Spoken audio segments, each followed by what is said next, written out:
Hello, Commanders, and welcome to Episode 15, Leave Only Footprints. This is a multiple fail video, because, for one, when we went to look for the Leave Only fail video footage, we couldn't find it. So, this is actually a Destroy the Encampments in Season 2 of Adventures. It was about the same time as Leave Only Footprints, Destroy the Encampments, and they're pretty much the same mission, so I thought we were good doing it. The other thing is this mission fails.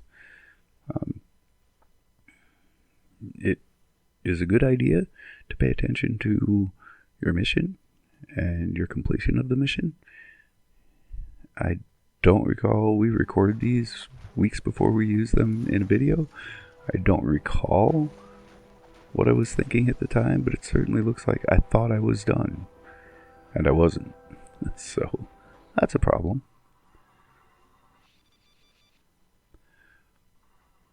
So, if you are reasonably comfortable there aren't a bunch of spare husks around to get attracted to it, you could pop on your hoverboard to do this. You see the light in the sky straight ahead? That's pretty far off.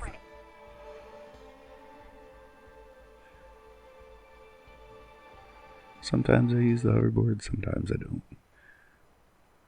So we're clipping along pretty well. I mean, 2 minutes in to get to the first one is not great, but you do only have to do 5 of them. This environment is what Canny Valley looks like. This is one of the Canny biomes. And one of the odd things about this being done in Ventures is that energy is 0 until you start killing things. So with a Teddy loadout, you normally run up and drop Teddy right away next to an encampment, and I fight more this way because I have to. Now we got lucky, and the next encampment is right here. So 1 down. Another odd thing about this being Ventures is none of these are my favorite weapons. In Ventures you fight with what you find, so that's what I had at this point. Now, these husklings all spewing acid pools is terrible. Of all the husks out there, husklings are the ones that stay right on top of you, so dropping acid pools pretty much guaranteed I was going to give them a Teddy to chew on. Because Teddy will kill them away from me. Because you can die from acid pools and beehives quicker than you can die from husk hits. Alright. There's the next light. We got 2 down and we're only 3.5 minutes in. That's pretty darn good. But there's a chest over there. So let's stop and grab that on our way. The top of tors in the desert zones, especially really high tors. This isn't really high, but it's pretty good height. But the really high ones tend to have good stuff. That's often where the loot stash is, or the troll stash is. In this one it's not. It's down in a mine and we'll see it. And again, we could be hoverboarding this, but we're doing really well, so it's okay to be running. I'm going to ignore survivors for now because we want to finish the mission before we go doing side stuff. And as I've already told you, that causes a problem because I don't stick to that, unfortunately. Alright, here goes number 3. This was also during the birthday event, so that was a propane husky. He just threw a birthday present instead of propane. It's just propane reskinned, so this number of shielders is a pain when you don't have your preferred weapons, because I have weapons to take care of them.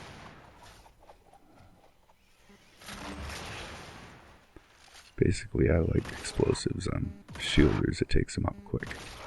Alright, so we didn't get another wave, and that's why. If you can't find the last husk, if for some reason a new wave isn't spawning or the encampment isn't going away and giving you your present, that's a good sign that there's a shielder not attached to its husk somewhere. And when that happens, you can look on the mini-map and see a yellow dot. That's a shielder sitting without its husk. And like right now, you can see little yellow dot. That's him. There we go. Alright. So 3 down, we can see number 4. Pretty straightforward stuff.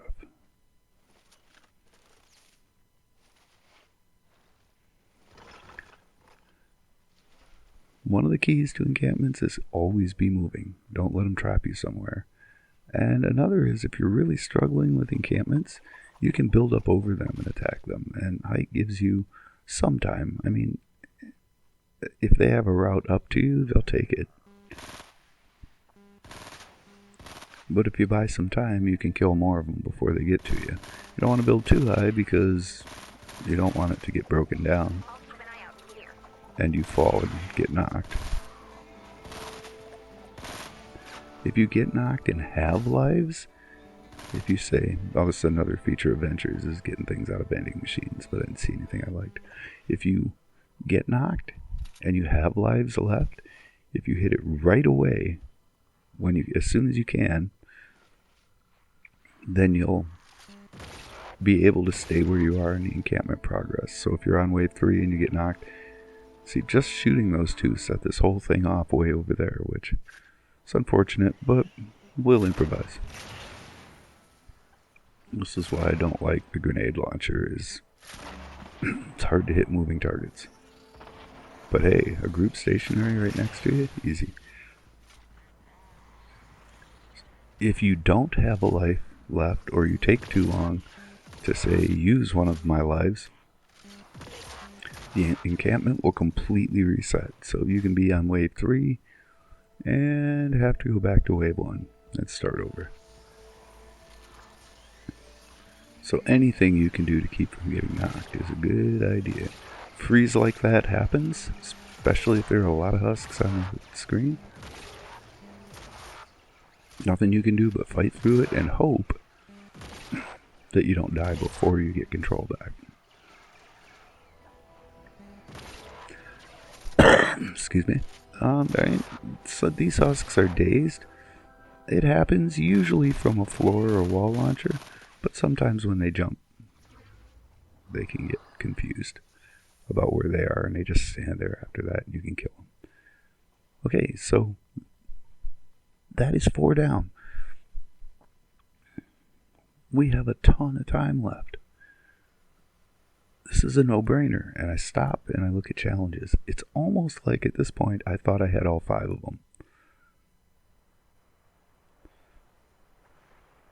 And I get sidetracked with the challenges. So be smart, don't do that. Make absolutely sure you finish the mission successfully, particularly in destroy the encampments, rescue the survivors, build the radar grid, because those are ones where you can run and do all the stuff, and then when you're sure that you have success, then you can go do challenges and dailies and side quests. But if you do like I appear to have done here, which is not have everything done but think you do. See, hopping on my hoverboard is a good sign that I'm gonna go for the exploration badge, which is uncover the map. Because a hoverboard is good for fast movement, and if you go around the outside of the map, you almost get it. You have to have a little bit more than just what the outside edge of the map will show you. Depending on where you spawn, though, just getting to the outside edge and then launching your hoverboard and going around the island once will get you the exploration badge without doing anything more. Yeah, you see, going to this corner like that, that's also a good sign I'm going for the exploration badge. Which would be fine if I'd done the 5th encampment. but I haven't yet. And there's plenty of time. I mean, I could still go do this and then go back and do the encampment. I really like to finish the mission first for these types of missions, just because then you don't have to worry about it. You don't have to watch the clock and worry about time. You just have to go and do as fast as you can. Now there you see the encampment straight ahead of us. That would be the fifth and last one. Unfortunately, here you see me going around it.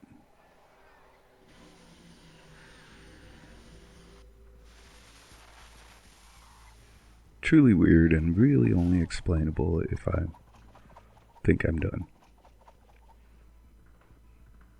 Now this isn't a big deal. I used some durability, I used some ammo.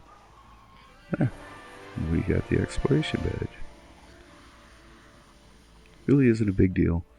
I used some durability, I used some ammo, but I can go back and do this again. I mean, you saw it was challenging. I had to keep on the move and switch out weapons and use abilities, but I wasn't getting knocked every few seconds, which I have done destroy the encampments where I was. You gotta watch the modifiers with destroy the encampments. If you have slowing and acid pools, it's a good sign you're going to have trouble. Frenzied death bursts and healing death bursts can also cause problems. Excuse me. But generally speaking, this wasn't a bad one, and I could hop right back in and do it again. But when you're that close, that's kind of a waste. And as you can see, I'm trying to uncover the entire map. And I'm not sure why I have the exploration badge already. It's the one negative of shooting these at one time and then using them at another.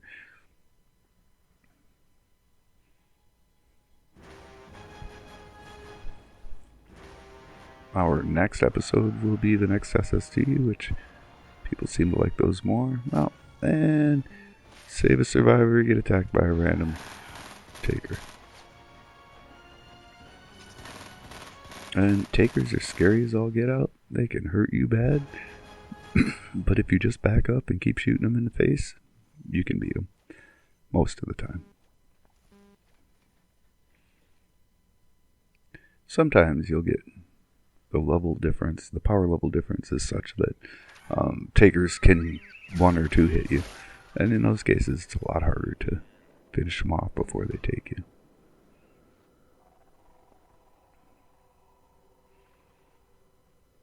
See, we're down to 6 minutes here. 7 minutes. And I am messing around with... Whoa.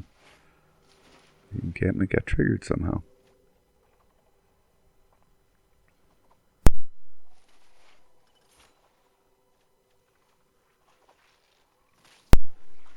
I'm messing around with survivors instead of doing what I need to do.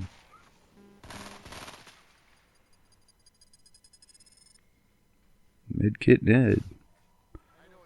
That'll waste some time. So after each fight, reload every weapon you used so that when you get into the next fight, you're not surprised by running out of ammo before you expected to. That was an easy med kit.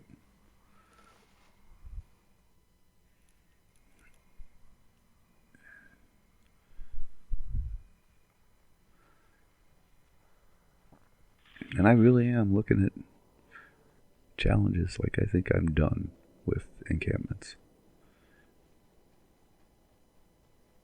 So don't be dumb like Mr. Mean Raindrop. Make sure your mission is done before you run off and do side quests and challenges.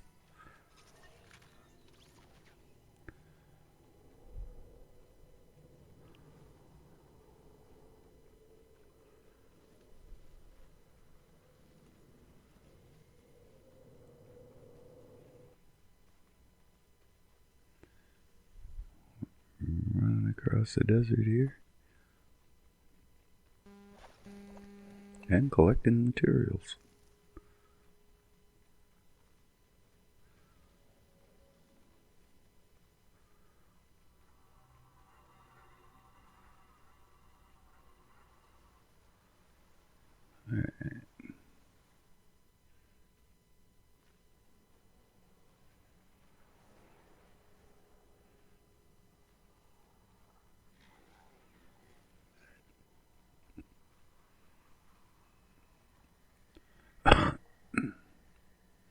Alright, so it appears I'm looking for minerals at this point. One thing to note, the point at which the road ends on either end of town is a good place to find caves in this biome. You don't need that yet, and we'll talk more about it when we get to Canny. But basically the road ends in a cliff, and underneath there's often a cave on one side or the other. Oh, chest.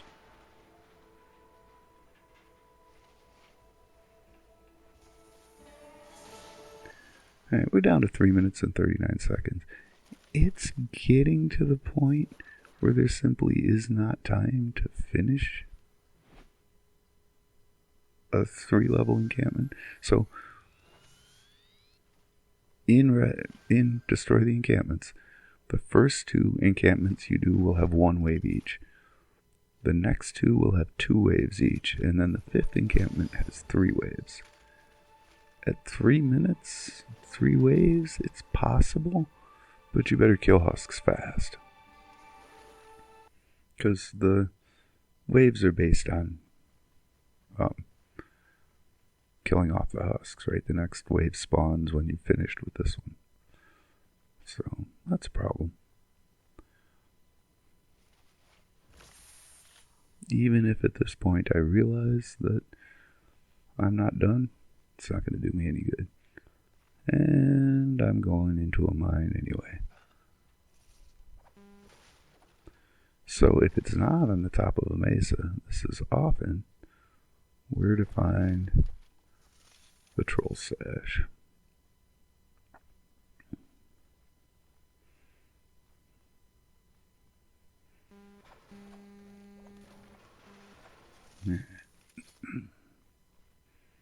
Around the corner and down. No, we have a block there, but we can chop that up.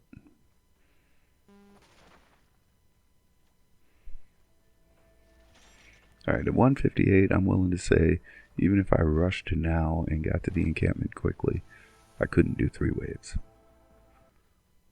Not with the weapons I have and the ability limitations. Maybe if I had, everything my main account has. But not with the way I'm set up now. Alright, this is one of the places that the troll stash is often hidden. There you go.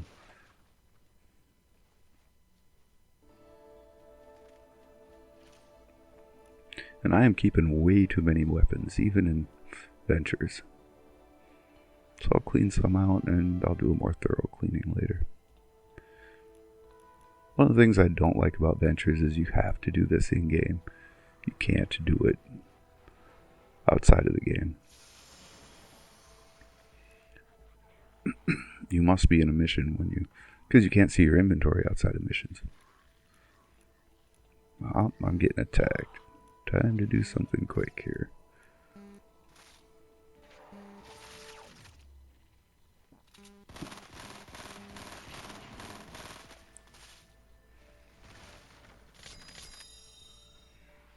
All that to pick up a crowbar and move on. But now we're down to 30 seconds. You can see I'm going to lose this.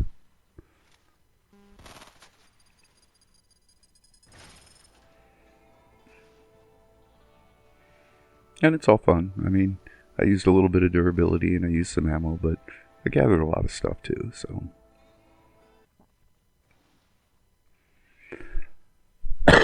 Excuse me. Alright. Nothing here. Husks. We hate husks.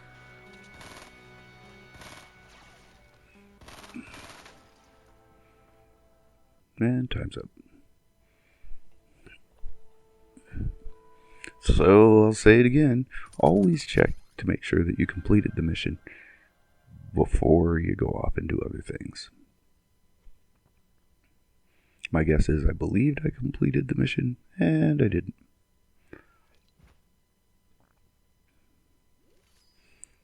Hey, but at least I gained power-based knocks. I got enough XP, even failing, to flip me to 76th level.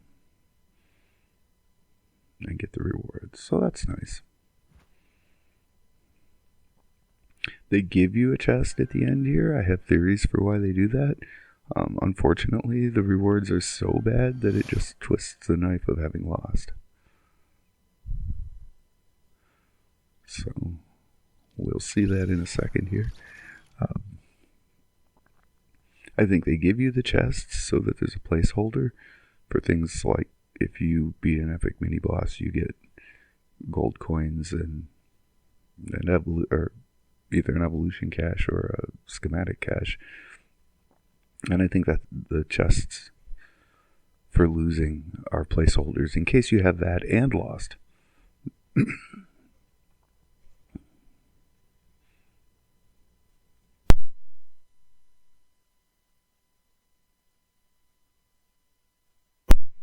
Got a tickle going in my throat here. Alright, here's our great rewards. For being such a lame duck, you get a little bit of schematic XP, a little bit of hero, a little bit of survivor, some gold. Alright, that's it. Thank you for watching. Give us a like and subscribe. Mr. Mean Raindrop, gone.